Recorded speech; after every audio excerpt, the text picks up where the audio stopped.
Olá, meus amigos, olá, minhas amigas. Mais uma vez estamos aqui com você em um Saúde Digital UFRR. Eu me chamo Gleuber, sou apresentador desse programa e hoje nós recebemos aqui uma grande personalidade na área da medicina, o Dr. Marcelo Moreira de Oliveira. Marcelo, obrigado pela sua presença. Seja bem-vindo à Rádio e TV Universitária nesse programa que é exibido semanalmente. Professor Gleuber, primeiramente, parabéns aí pelo programa, trazer informação para a população de qualidade.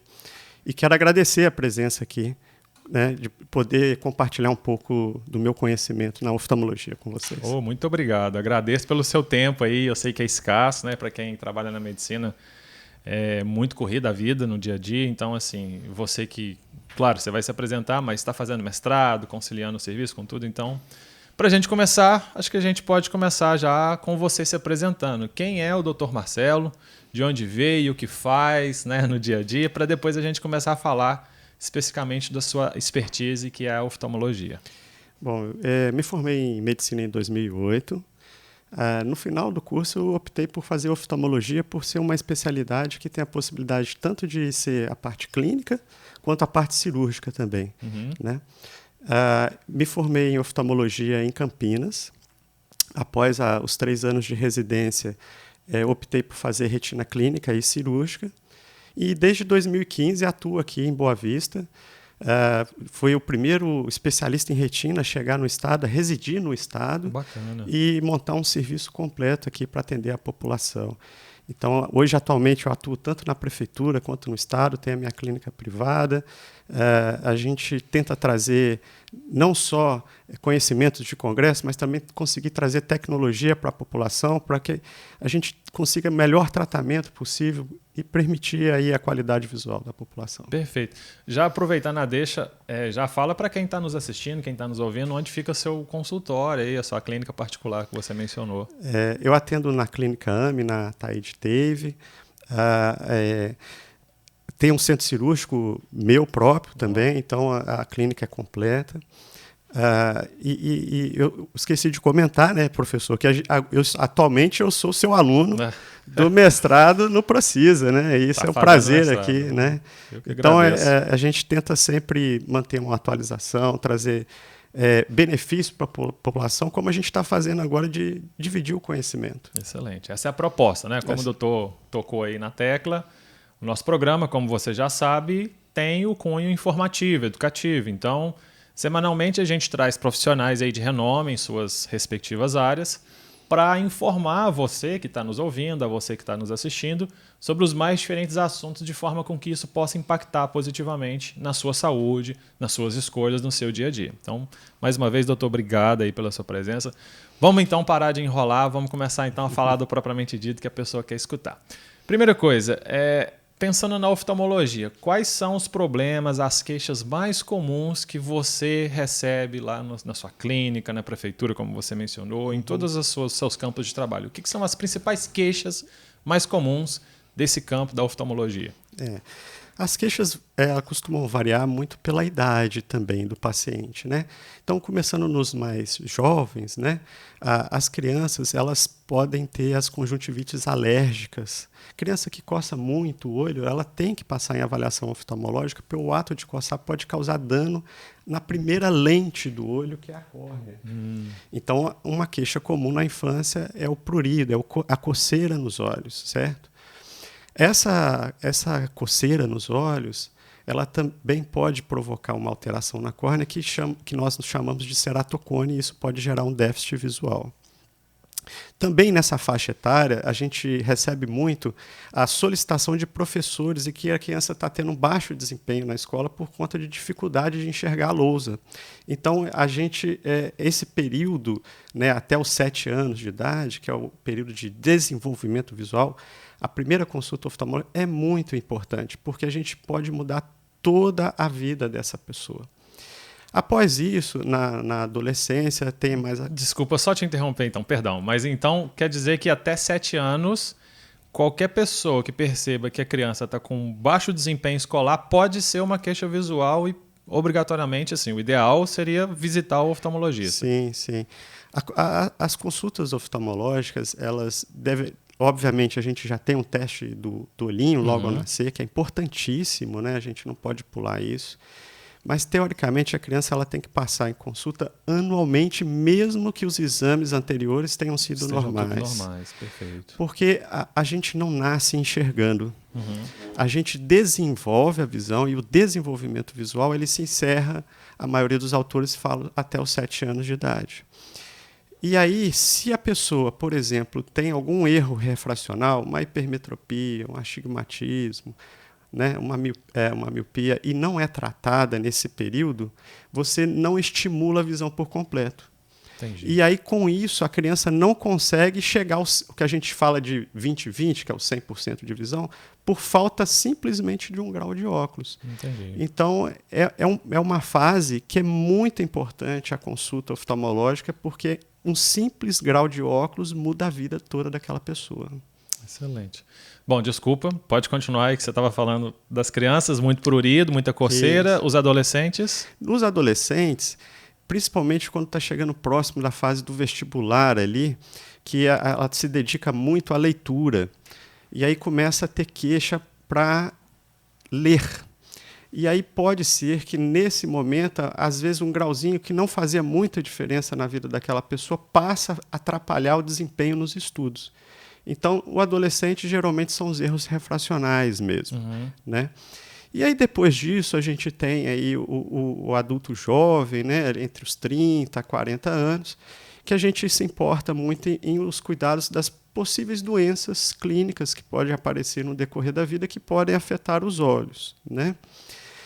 Diabetes, hipertensão, doenças essas que necessitam de um acompanhamento oftalmológico importante. Nos 40 anos, a gente começa a achar que o braço está curto, né? A gente começa a esticar o braço, e aí é a presbiopia, que a gente chama, que é a dificuldade para perto.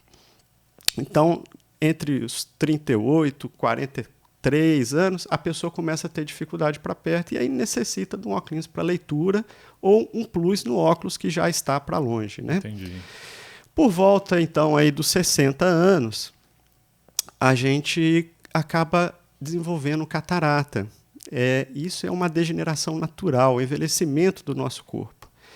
A catarata nada mais é do que uma lente que nós temos dentro do olho que vai se opacificando com o tempo. Ela pode se opacificar mais cedo, por algumas situações, a gente pode comentar mais detalhes depois, ou por volta dos 60, 70 anos, é natural que a gente se desenvolva a catarata, e aí sim é preciso fazer um tratamento para substituir essa lente.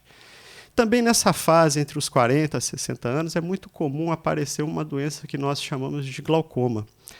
Glaucoma é uma doença que afeta o nervo óptico, lá no fundo do olho, que faz com que a gente comece a perder a visão periférica, a visão de lado. Então, como é uma perda muito sutil no início, se você não vai no oftalmologista, não faz o exame de fundo do olho, não mede a pressão do olho, essa doença ela pode passar despercebida durante anos, porque ela não gera irritação no olho, não gera dor no olho, propriamente, na maioria dos casos, né? E aí você, quando chega para o oftalmologista já com a queixa de um glaucoma avançado, já não tem muito o que a gente fazer. Não tem mais, né? Então, do primeiro mês de vida até os 70 anos de idade, você tem que ter uma rotina com o seu oftalmologista, porque doenças silenciosas, né, sem sintomas muito evidentes, elas podem aparecer. E era justamente nesse sentido que eu ia perguntar. Estou aqui pensando, enquanto você está falando, que você falou, até os 7 anos, idealmente, mesmo tendo tudo normal de exame, é bom estar anualmente ali. Qual que é a frequência que é aconselhada assim, para uma pessoa buscar o oftalmologista, já pegando o gancho aí do que você está abordando? Uma pessoa que não tem doença nenhuma, nada de doença sistêmica, não tem, rotineiramente vai no oftalmologista, não necessita de grau de óculos, nada disso, ela pode até espaçar aí para 2 anos. 2 anos. Mas o que se fala mesmo é que seja anual, né? Porque as doenças, quando a gente faz um diagnóstico no início, a gente tem um prognóstico, um resultado melhor. Então, é muito importante a gente fazer essa avaliação inicial e conseguir tratar antes da perda funcional, Entendi. que é a perda visual. Beleza. Você está falando aí do acometimento basicamente por faixas etárias. E se a gente pensar assim como um todo, o que são os principais acometimentos, vamos dizer assim, que acontecem na nossa população do ponto de vista oftalmológico? Você pode falar? O que é o principal? O principal mesmo é o grau de óculos. A maior parte da população é a queixa de óculos mesmo. A gente percebe também que hoje a população tem usado muito tela. O celular hoje é uma ferramenta muito poderosa, mas faz com que a gente leve o trabalho para 24 horas. E isso também torna os nossos olhos ressecados, porque a gente concentra muito na tela. Então, uma das queixas também comum é de olho seco. Não necessariamente a pessoa tem uma doença do olho seco. Na verdade, é porque ela se expõe muito ao ar-condicionado, a telas, e aí começa a gerar um ressecamento na superfície da córnea e o olho começa a ter a sensação de corpo estranho, hiperemia. Também é uma queixa comum hoje. Então, no geral, no apanhado geral, as ametropias, né, que são a necessidade de óculos, é a queixa disparadamente a mais comum. No meu consultório, como eu sou especialista em retina, eu recebo muitos casos de doenças do fundo do olho, que são as retinopatias diabéticas, o descolamento de retina, a retinopatia hipertensiva. Certo. Tá? Mas, de forma geral, no contexto global, as ametropias são as maiores. E aí você falou que, às vezes é porque hoje a gente tem muito esse vício em tela, né, de ficar muito tempo, você mencionou dos ar-condicionado e tudo mais. Então, assim, o que a pessoa pode fazer para cuidar da sua saúde visual? Claro, além de visitar o especialista, aí, como você, mas no dia a dia, aí, já pegando o gancho, o que mais que você poderia somar assim, que eu posso fazer para garantir uma boa saúde visual, vamos dizer assim? Então, a questão do uso de tela, o que a gente pode fazer é tentar fazer o controle de umidade do ar, né? Então, se o ar-condicionado está de frente para você, você tem que tentar direcionar ele para o outro lado. Questão de tela, nós enxergamos melhor sobre o contraste entre o preto e o branco. Não enxergamos sobre o brilho.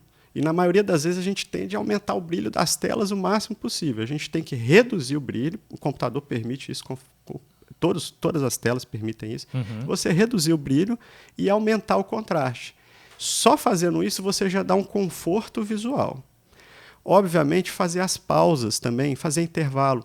Vai ali, bebe uma água, vai ao banheiro. Esse intervalo, ele faz com que você pisque. A gente só consegue lubrificar o olho quando a gente pisca. Então, quando a gente está centrado numa tela, a gente esquece de piscar. E isso que gera o ressecamento. Então, tirar um pouquinho a atenção da tela. Só do fato da gente olhar para o lado aqui e voltar, a gente já pisca. Então, já lubrifica os olhos. Então, isso é questão de ressecamento, né? Mas outros cuidados aqui na nossa região são muito importantes. A gente tem uma exposição solar muito grande aqui. Então, o ideal, além, né, a gente tem isso filme nos carros, é usar óculos com proteção ultravioleta. Então, quando eu falo óculos com proteção ultravioleta, eu falo que é muito importante você ter a origem dessas lentes. Comprar um óculos que realmente protege. Alguns óculos que a gente vai em busca de preço, às vezes, que não tem a liberação dos consensos de que o óculos realmente protege, ele é só uma lente escura, acaba piorando a situação, porque ele permite a passagem dos raios ultravioletas, ele não faz o filtro, e por ser uma lente escura, ele faz com que a nossa pupila se dilata. E aí, na verdade, esse óculos ele acaba projetando mais luz para dentro do olho, aumentando aí as chances de degeneração do cristalino, que é a catarata, degeneração da mácula, que é uma degeneração que ela acomete no decorrer da vida, é mais comum aos 60 anos, mas essa exposição solar ao longo dos anos, elas podem fazer com que a doença apareça mais cedo. Ou seja, eu comprar esses óculos aí de procedência duvidosa, assim, eu estou agravando a saúde do... Muito provavelmente você está agravando e não sabe, você acha que está se protegendo. Né? Então, a procedência, né? Comprar um óculos que realmente tem lá proteção ultravioleta é importantíssimo. E hoje a maioria das óticas, elas têm um aparelho que mede a proteção ultravioleta para mostrar para o cliente que realmente aquele óculos tem a proteção. Bacana, não sabia. Olha, eu estou também aqui pensando, você tocou na tecla da catarata, né? Minha mãe está com 65 anos hoje, ela está com queixa aí de menor a acuidade visual, não vou falar que é baixa, né? Mas assim. E aí eu estou pensando que ela pode ter uma catarata mesmo. Então, você já falou que é um processo normal do envelhecimento, mas faz aí um apanhado da catarata para a gente. Tipo, o que eu posso fazer, digamos, para atrasar, né? Já que você falou que é um processo natural. Tratamento, o que a pessoa tem que fazer, sintoma, para que os nossos ouvintes, quem está nos assistindo, possa entender aí sobre a catarata. Então, começando aí como a gente evitar a catarata mais precoce. A catarata ela tem vários tipos de cataratas. Elas podem ser relacionadas a doenças sistêmicas, então doenças reumatológicas, doenças metabólicas como diabetes, elas podem fazer com que a catarata venha mais cedo. Então, primeiramente, é cuidar da saúde como um todo. A gente, às vezes, acha que o olho ele é separado do corpo, né? Mas não, o olho é um conjunto, né? É uma continuação do cérebro e é um conjunto. A gente tem uma relação das doenças sistêmicas muito próximas com os olhos. E isso, a oftalmologia é um campo que a gente consegue fazer um exame não invasivo e avaliar os vasos sanguíneos de que nenhuma outra especialidade consegue fazer. Então, a gente, por exemplo, consegue ver um sofrimento vascular de um paciente que tem uma nefropatia, um paciente diabético, hipertenso, antes mesmo das alterações sanguíneas aparecerem. Entendi. Por isso que é importante a gente fazer o fundo de olho, quando possível, tirar uma foto do fundo do olho, que é a retinografia.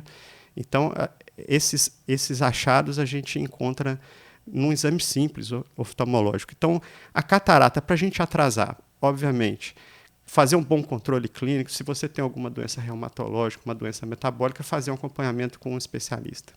As cataratas, elas também podem ser traumáticas, e aí a gente vê muito no trabalhador ali, manual, às vezes tomam uma pancada no olho, então sempre usar EPIs para evitar um trauma ocular, né, quando for fazer alguma atividade de risco.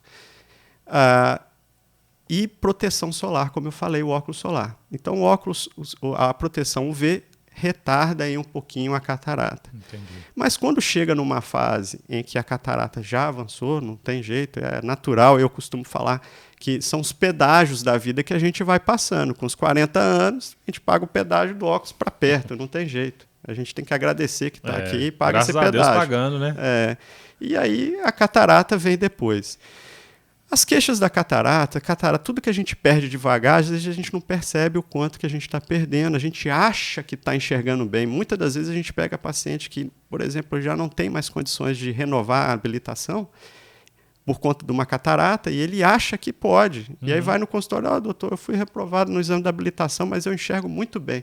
E era catarata. Então a gente vai perdendo a visão de forma gradativa. As coisas vão ficando um pouco mais opacas, as cores já não ficam tão brilhosas, a gente começa a perder um pouco de distorção de cores. Pode ver algumas manchas nas imagens, dependendo de onde está a catarata, do tipo de catarata. A chegar um ponto em que a pessoa, às vezes, começa a falar: à noite enxergo melhor do que de dia. Aí, como assim à noite enxergo melhor do que de dia? À noite, a nossa pupila tende a dilatar. E a catarata nuclear ela é mais central. Quando a pupila dilata, entra mais luz e aí a pessoa começa a enxergar um pouco melhor à noite. Então, uma das situações que o paciente fala: doutor, à noite, no ambiente com a penumbra, eu enxergo melhor do que de dia. Isso daí já é a catarata. Bateu o martelo. Bateu o martelo. E a outra situação que a gente percebe, às vezes, dependendo como a pessoa cuida da saúde, assim, às vezes a pessoa chega totalmente cega. Né? Então, eu trouxe aqui para mostrar para vocês como uma catarata muito avançada pode ficar. Então, a catarata como essa daqui é um paciente que negligenciou a saúde ocular durante anos. Entendi. Teve que tirar a catarata de forma inteira, porque a técnica atual não foi possível, porque a catarata é muito dura, é igual uma pedra. Entendi. Então, pode chegar até uma perda visual completa. E a catarata é a principal causa de cegueira reversível. Então, hoje, com uma cirurgia segura, a gente pode reverter essa perda visual. As tecnologias têm avançado muito nos últimos anos. Então, hoje, a gente, quando substitui essa lente, que é a catarata, a gente pode optar por lentes especiais. E, dependendo da saúde ocular e da saúde sistêmica do paciente, a gente pode até optar por lentes que deixam a pessoa com menor dependência dos óculos. Então, doutor, vou zerar o grau. É muito difícil a gente falar para um tecido humano que a gente vai chegar no número 0. Mas a gente busca independência para a maior parte das atividades que aquele paciente relata naquele momento. Então, uma pessoa que é uma pessoa muito ativa, que dirige muito, que vai para um lado para o outro, ele tem um tipo de lente que vai ajudar para o dia a dia dele. Uma pessoa como você, que lê muito, uma pessoa estudiosa, que tem uma leitura de perto por períodos longos, é outro tipo de lente, é outro tipo de proposta. Então, hoje a tecnologia permite isso. Não só melhorar a visão, mas gerar dependência para a maioria dos olhos quando não tem nenhuma doença ocular. Excelente. Doutor, estou gostando muito da nossa conversa. O nosso programa, infelizmente, ele é curto, ele é estreito. Eu vou fazer uma última pergunta para a gente encerrar aqui o nosso bate-papo. Claro, né? Com certeza as portas estarão abertas aqui sempre que você tiver disponibilidade para nos agraciar aí com todo o seu conhecimento. Bom, você falou que está lá no mestrado, né, na UFRR, no Ciência da Saúde. Então, fala para a gente o que é o seu projeto, qual que é a sua proposta. Traz aí para a gente aí o que você está se propondo a fazer aí nesse seu trabalho de dissertação, né, mestrado. Bom, falei aqui das doenças das principais da população urbana, né? A gente tem a população ribeirinha, que pode ter outros tipos de alterações oculares, né? Então, a minha proposta aí de abordagem é fazer a avaliação dessa população. A gente tem hoje a tecnologia, graças à sua ação lá, né, da telesaúde, a retinografia que já está sendo implementada, mas a gente está tendo muita dificuldade na avaliação dessas imagens. Então, a gente precisa aprimorar a captura dessas imagens para melhorar a acurácia do exame e aí sim diagnosticar doenças para essa população, para trazer uma saúde ocular melhor, fazer um tratamento precoce. Então, o objetivo aí do nosso trabalho é melhorar o exame oftalmológico que está sendo feito de forma remotamente através de um retinógrafo portátil e, com isso, detectar doenças de forma mais precoce, trazendo mais saúde para essa população. E aí, se me permitir, claro, eu quero parabenizar você pela sua ação, um ator principal aí do Estado, com a UFRR, com a telesaúde, não só da parte oftalmológica, mas com eletro, com ultrassom. Telediagnóstico. Eu queria saber, primeiro, os desafios, né, parabenizá-lo pela atuação, saber os desafios que você enfrenta aí nesse projeto. Olha, virou, né? Virou a mesa aqui de entrevistador para entrevistado. Olha, doutor, os desafios, claro, são inúmeros, né? A gente poderia ficar aqui listando um por um, mas assim como qualquer lugar, a gente vai enfrentar desafios. E eu acho que talvez o Ministério tem nos apoiado muito no sentido de incentivo financeiro, de capacitação quando a gente precisa.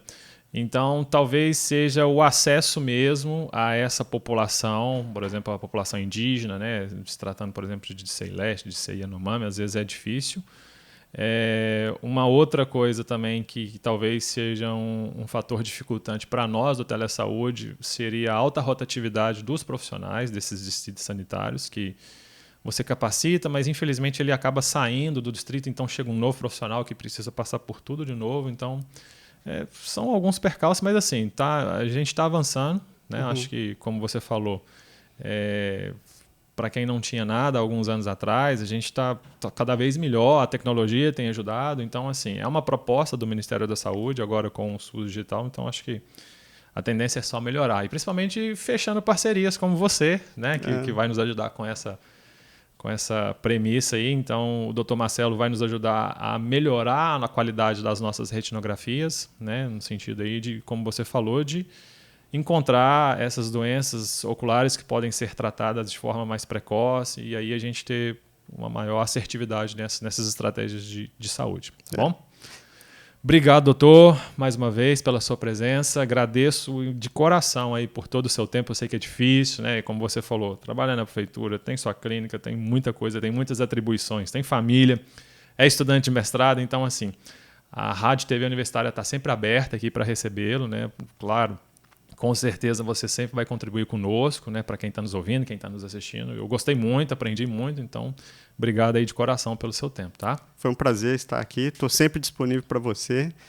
E muito obrigado aí também pela parceria no mestrado. O professor é meu orientador aí. E vamos para frente, vamos seguir, vamos tentar fazer uma oficina para que resolva esse problema da rotatividade, que não tem, né, não mantém a qualidade dos exames. Vamos melhorar a saúde da nossa população. Vai dar certo. Muito obrigado, doutor Marcelo. Até breve, se Deus quiser. E assim a gente vai encerrando então mais um episódio do nosso Saúde Digital UFRR. Hoje nós tivemos a honra de receber aqui o Dr. Marcelo Moreira de Oliveira, né, oftalmologista e também mestrando em Ciências da Saúde.